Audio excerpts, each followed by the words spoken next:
pense que tout au long de la filière, le secteur qui est le plus accessible, c'est la distribution. Parce qu'au niveau de la production, les femmes ont difficilement accès à la terre. L'investissement est plus important. Donc le secteur, tout au long de la chaîne, le secteur où les femmes sont le plus, c'est au niveau de la distribution. Dans un premier temps, j'ai commencé sur fonds propres.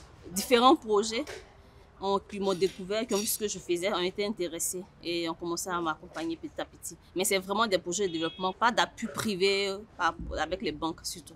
Le secteur dans lequel nous sommes est un secteur qui est particulier. Comme on dit, la Côte d'Ivoire a tous les atouts pour produire du riz, mais c'est difficile de le produire. Donc, quand on voit un produit, la première stratégie de communication, c'est le produit lui-même.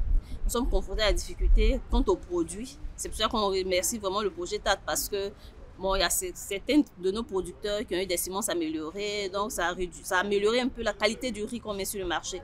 Parce qu'on peut faire toutes les stratégies de communication et de vente, si le produit n'est pas de qualité, c'est zéro.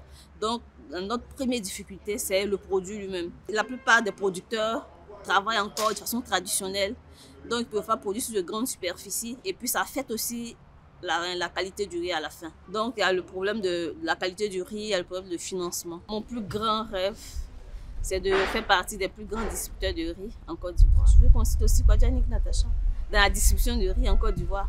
Genre au niveau local, au niveau de la sous-région, au niveau international, le riz local est demandé un peu partout. J'ai eu la chance de faire le SIA, le Salon international de Paris, où on a beaucoup de communautés africaines dans ces pays-là. On demande le riz local.